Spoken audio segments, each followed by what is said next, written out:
प्राची,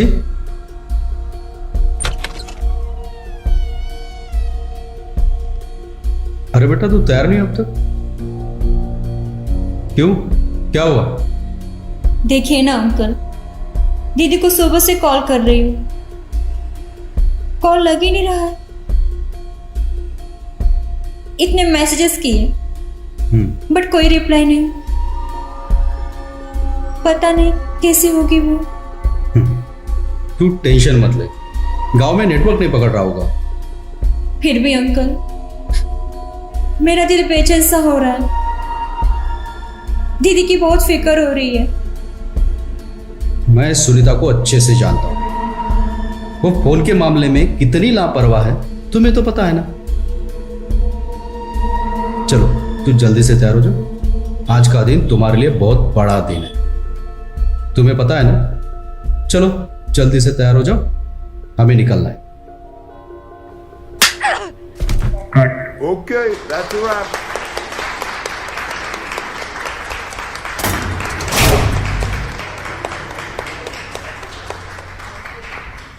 क्या बात है, बहुत बढ़िया, वेरी गुड, सुपर एक्ट साक्षी, सुपर एक्ट।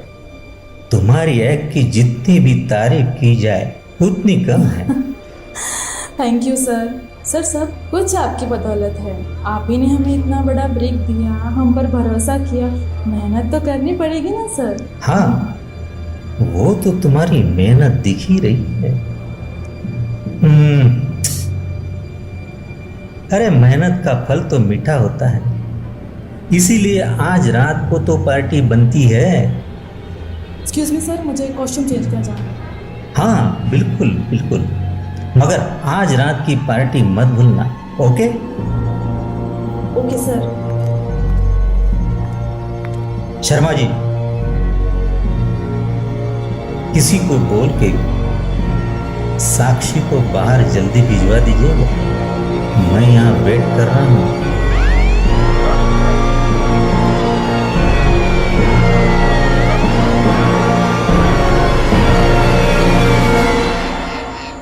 बॉडी डिकम्पोज होना शुरू हो गई है,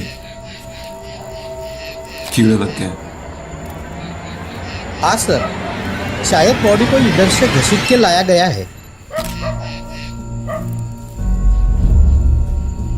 एम्बुलेंस बुलाओ, बॉडी को पोस्टमार्टम के लिए भेजो। Okay sir.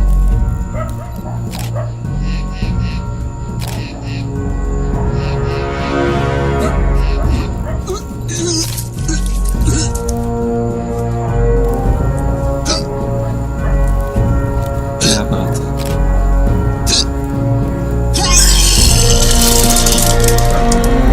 ये क्या से लगे?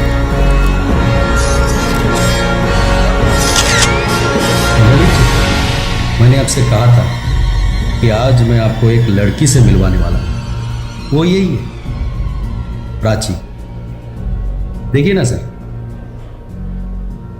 ये देखिए इनका पोर्टफोलियो। क्या नाम बताया तुमने अपना? जी प्राची। Prachi, sweet name. कैमरे के सामने घबरा तो नहीं जाओगी ना? नहीं सर, बिल्कुल नहीं। नहीं सर। हाँ, वैसे तुम्हारी एज कितनी है? लड़कियों की उम्र की क्या है सर? अरे हीरोइन तो 18 साल में अटक जाती है, और ये अभी अभी तो 18 साल की हुई है सर। ओह, यानी ये गोल्डन एज में आई हाँ। है, बहुत तरक्की करोगी। सर पोस्टमार्टम की रिपोर्ट आ गई। विक्टिम की मौत गला घोटने से हुई है और विक्टिम का नाम सुनीता वानखड़े है। लेकिन सोचने वाली बात यह है कि इसे मरे हुए 7 दिन हो गए, लेकिन अब तक किसी ने इसकी मिसिंग कंप्लेंट नहीं की। एड्रेस है? हाँ सर।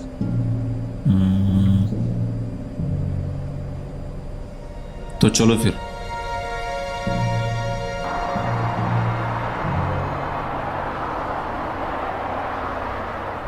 ज्यादा सुनीता वानखड़े के बारे में आसपास पता करो, देखो किसी ने उसे जाते हुए देखा क्या। Okay sir.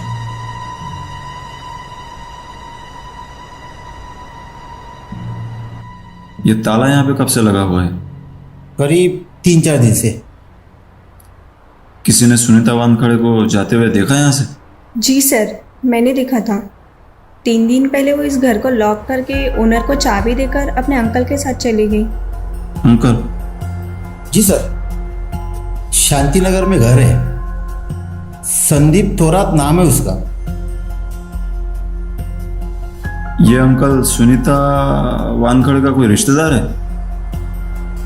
वैसे देखने में तो पति पत्नी लगते हैं। प्राची को भी बेटी बोलता था। इससे ज्यादा तो हमें कुछ पता नहीं। वैसे संदीप जी शादीशुदा है। अच्छा, ऐसी कोई और खास बात जो आपने इन दिनों में देखी हो? हाँ सर, संदीप जी और सुनीता जी में अक्सर झगड़ा होता रहता था। खबरदार जो तुमने उसके दिमाग में हीरोइन बनने के सपने डाले तो, समझ गए? चलो निकलो यहाँ से। दोबारा इसकी तरफ आंख उठा के देखा ना, मैं तुम्हारी आंखें नोच लूंगी। निकलो यहाँ से। जा रहा हूं, लेकिन एक बार मेरी बात तो सुनो। मैंने कहा ना, दोबारा अपनी शक्ल मत दिखाना। जा रहा हूं, लेकिन दोबारा वापस नहीं आऊंगा। थू, हरामी।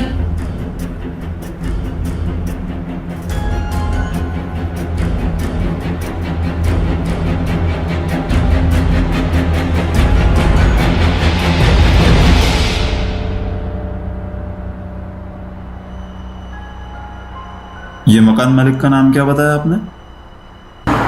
प्राची बेटा, ललित जी ने पार्टी रखी घर पे,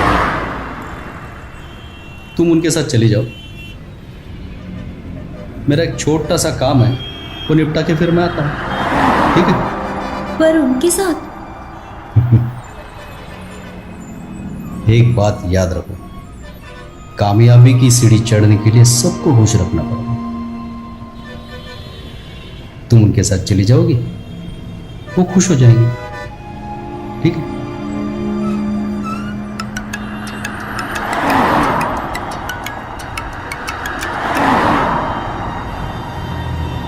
हेलो, क्या?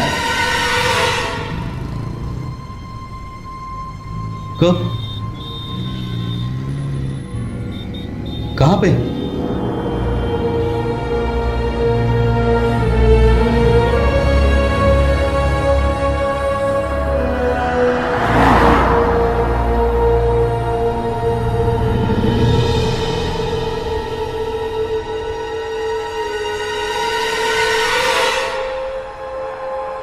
दीदी, दीदी।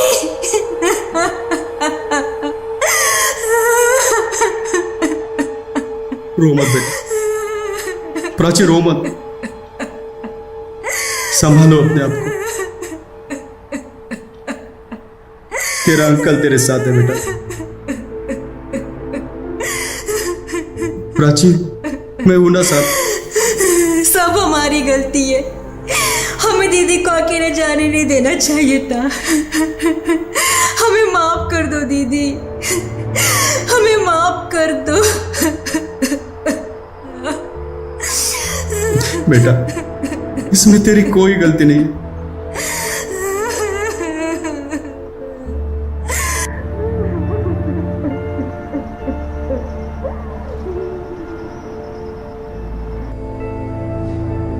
सुनीता वानखड़े जिस दिन गांव जाने वाली थी, उस दिन आप कहां थे? मैं घर पे था सर। गांव में कोई रिश्तेदार था उनका? नहीं सर, एक टूटा फूटा मकान है उनके पिताजी का, बस।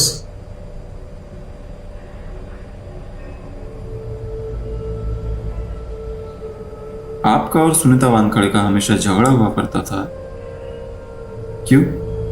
नहीं सर, झगड़ा नहीं हुआ करता था। झूठ मत बोलिए, हमें सब पता है। सुनीता वानखड़े ने कई बार आपको घर से बाहर निकाला, यहां तक कि लास्ट टाइम जब आपकी और सुनीता जी की लड़ाई हुई थी, उन्होंने यहां तक कह दिया था कि वो आपका चेहरा दोबारा नहीं देखेंगे।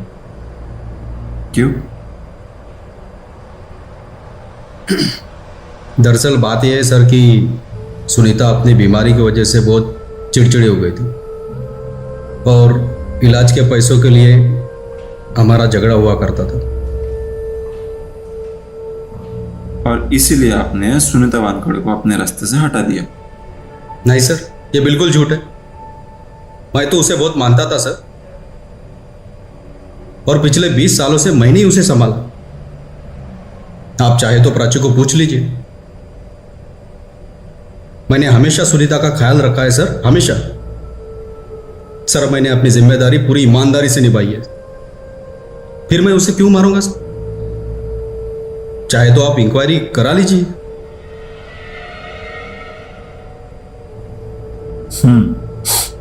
वो तो हम कर ही लेंगे, लेकिन एक बात आप अच्छे से समझ लीजिए, जब तक सुनीता वानखड़े का कातिल पकड़ा नहीं जाता, आप इस शहर छोड़कर नहीं जा सकते। समझ गए? जी सर।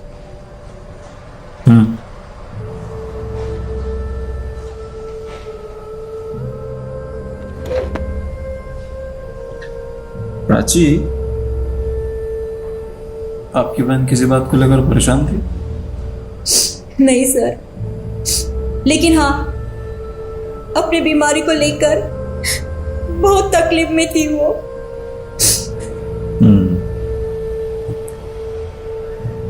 अगर ऐसी बात थी प्राची,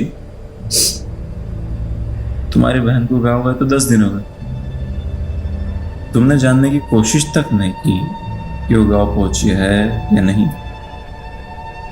कोई कॉल, कोई मैसेज? हम रोज फोन करते थे दीदी को, उनका फोन लगता ही नहीं था। हमें लगा कि गांव में नेटवर्क नहीं होगा। हमें लगा कि जब नेटवर्क आएगा तो खुद ही कॉल कर लेंगी वो। इतने मैसेजेस भी किए दीदी को, लेकिन हमें क्या पता था कि दीदी हम किला छोड़कर चली गई हमें।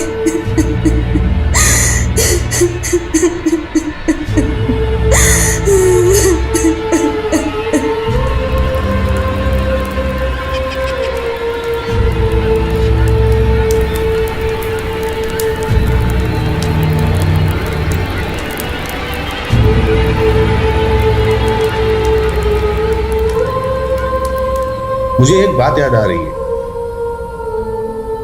वो अपनी बहन प्राची को लेके काफी चिंतित थी। मतलब? यही कोई 20-30 दिन पहले की बात है। एक लड़का था, अमन।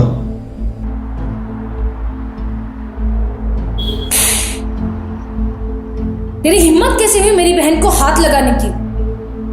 अगली बार तू इसके आसपास भी दिखा ना, मैं तेरी जान ले लूंगी।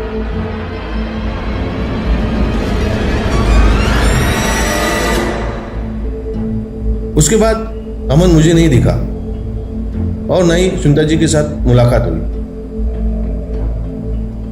ठीक है मिस्टर देशमुख, आप जा सकते हो। Thank you sir.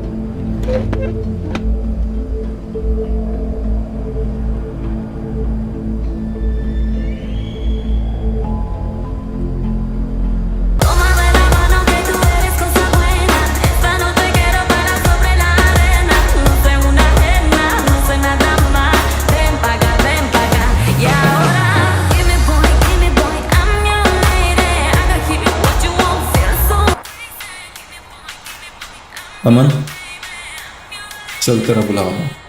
कैसा बुलावा? Police station. मेरे सारे रिकॉर्ड क्लियर है साहब। चल तेरा नया रिकॉर्ड बनाते हैं। अरे साहब, चल। अरे साहब, लेकिन हुआ क्या है वो तो बताओ।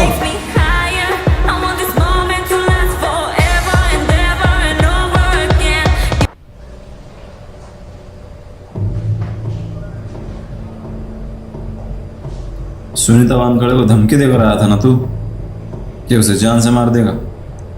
मौका मिलते ही मार दिया? क्या बात करे साहब, सुनीता को किसी ने जान से मार दिया? नहीं साहब, इन सब में मेरा कोई हाथ नहीं है साहब। मैं तो बस वो प्राची से बातचीत कर रहा था, उसने देख लिया, बस इसी बात पे थोड़ी सी कहासुनी हो गई। और इसी कहासुनी की वजह से तूने सुनीता वानखड़े को जान से मार दिया? अरे साहब, मैं क्यों मारूंगा साहब उसको? पर साहब, एक नंबर की पागल औरत है साहब, एक नंबर की। हर रोज किसी ना किसी से झगड़ा करती है साहब। उनमें से किसी ने मार दिया होगा। देख, तेरी पूरी हिस्ट्री है हमारे पास। तू पहले भी जेल जा चुका है ना, चेन स्नैचिंग और लड़ाई झगड़े के मामले में। बोल।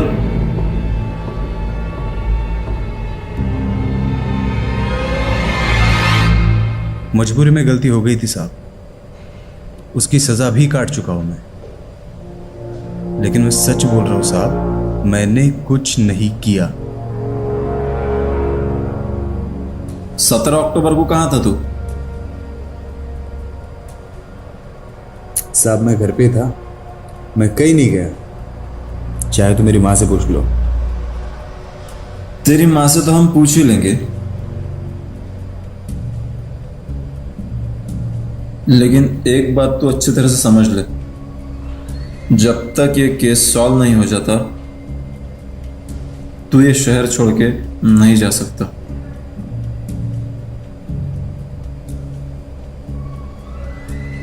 सर ये देखिए, उस ऑटो का फुटेज मिल गया है। जूम करो।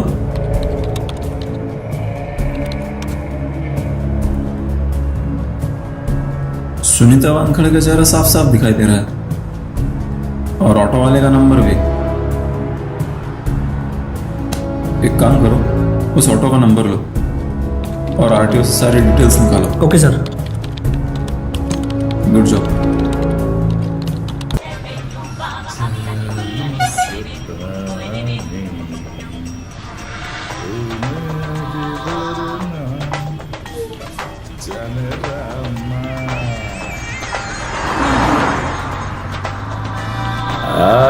रामा,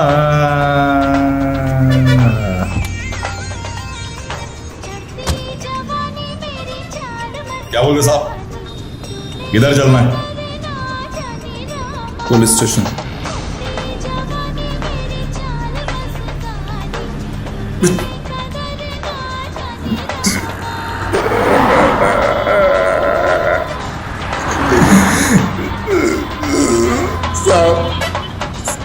साहब मैंने कुछ नहीं किया साहब, आई शपथ मैंने कुछ नहीं किया। मैंने तो सिर्फ मदद की थी साहब। किसकी मदद की थी तुमने? वो अमन की मदद की थी साहब।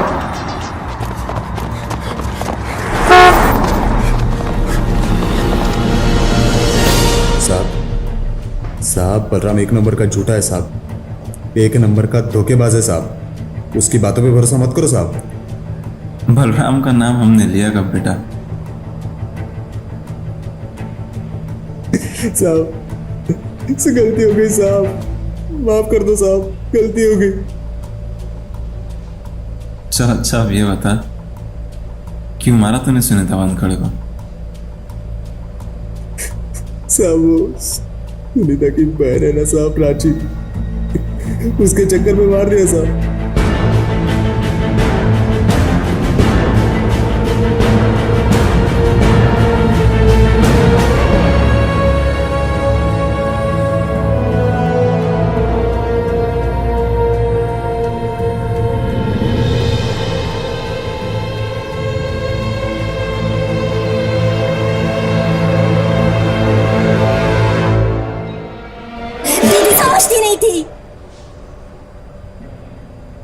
उसकी बीमारी उसके दिमाग में चढ़ गई थी। इनकम तो कुछ थी ही नहीं, और जितने भी पैसे बचे थे वो सब उसकी बीमारी में खर्च हो गए थे। अरे भिखारी बन गए थे हम।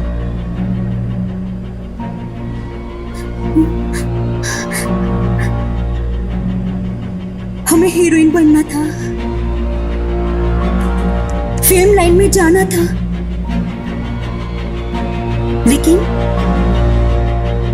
लेकिन वो कभी हमारी बात सुनती नहीं थी, कभी नहीं सुनी हमारी बात। प्लीज दीदी, हमारी बात तो सुन लो एक बार। हमें तुम्हारी कोई बात नहीं सुननी।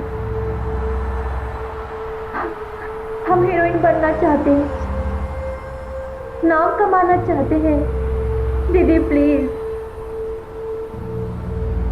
बेटा, ये दुनिया तुम्हारे लिए नहीं है, इसमें बहुत गंदगी है।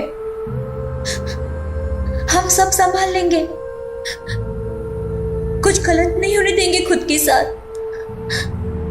हम वादा करते हैं आपसे दीदी। समझने की कोशिश करो बेटा, हमें ये सपने देखने का कोई हक नहीं है, कोई हक नहीं, क्योंकि ये दुनिया बड़े लोगों की है, सिर्फ बड़े लोगों की है। देखो, तुम हमारे साथ गांव चलो, अपनी दीदी की ये बात मानोगी ना? हमारी ये इच्छा पूरी करोगी ना बेटा? अगर आज आई बाबा जिंदा होते तो वो भी तुम्हें यही कहते।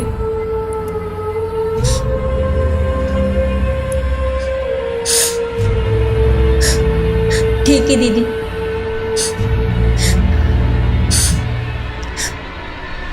जैसा आपको।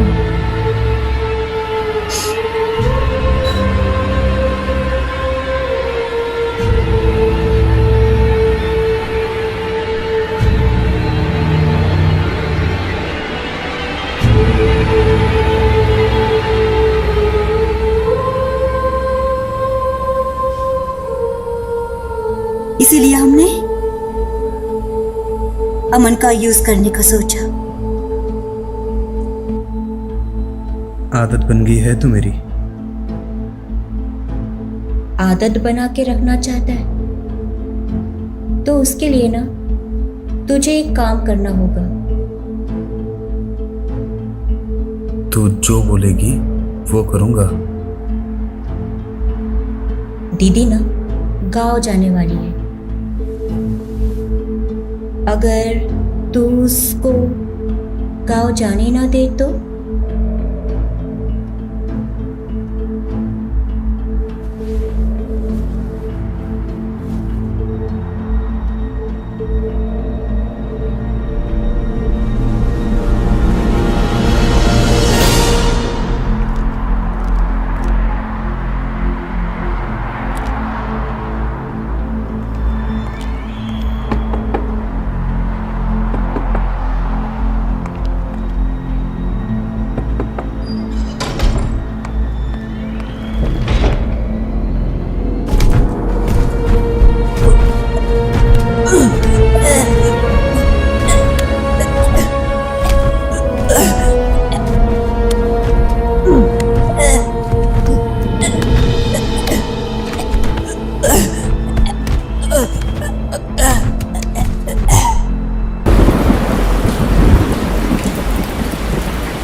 हीरोइन बनने के लिए तुमने अपनी माँ जैसे बहन को मरवाया, जिसने अपनी पूरी जिंदगी तुम्हारे परवरिश के लिए लगा दी थी।